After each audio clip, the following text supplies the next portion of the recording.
I waited all day, never got a response from him. I finished the weekend with my sister's birthday activities, and that following Monday morning, I went to the police station. I filed a police report, and they told me that a detective would be reaching out to me in a couple days. They also recommended me to go to the hospital right when I left from there, and I did.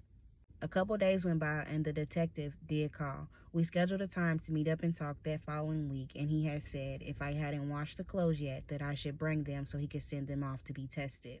I waited patiently for the day to come to go speak with him, and when it did, I tell him everything that happened and showed him everything that I had, and he says that it's basically still my story versus his.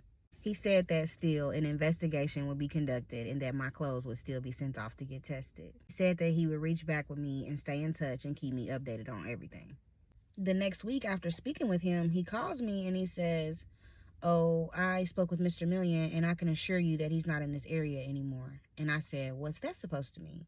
He said basically that he asked if he was still in the area. He said that he wasn't, and that he basically told him to not come around in the area anymore. I say, "Is that it? Is that the end of the investigation? What about my clothes getting tested?"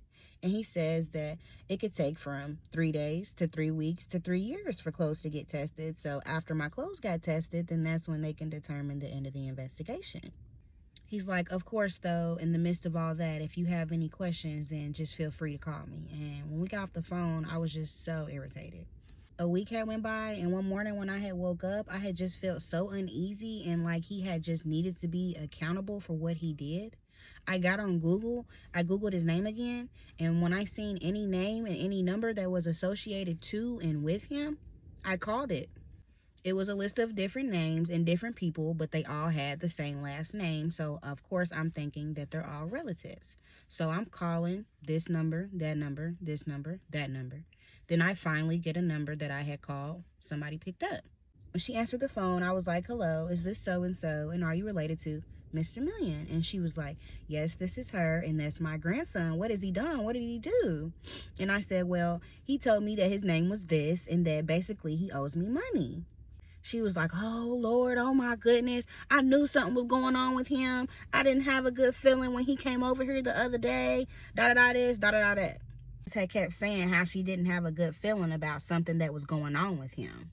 I had told her about all the money that I had spent, including the food feeding him. And she said when he came over there, he had asked her to buy him some food as well. But she told him that she didn't have it. And I said to her, I wish I would have told him the same. I was asking if his behavior was normal, if he always goes through that with females, is that who he really is? And she was saying how he had struggled with females in the past, but she was saying how he just wasn't that type of guy, and she basically raised him better than that. I asked her about this mysterious BMW truck. She said that he didn't have that. Asked her about all this money that he supposedly should have. She said that he didn't have that. She was saying how she didn't have any money to give me, but how she was for sure going to ask and tell him to pay me back. Before I could even get halfway through with telling her everything, she stopped me and was like, "Oh my Lord, I just feel so sorry for you. I feel so bad for you. Can we please pray? I'm so sorry this happened to you. I cannot believe him. He knows better. I raised him better than that." She goes into prayer.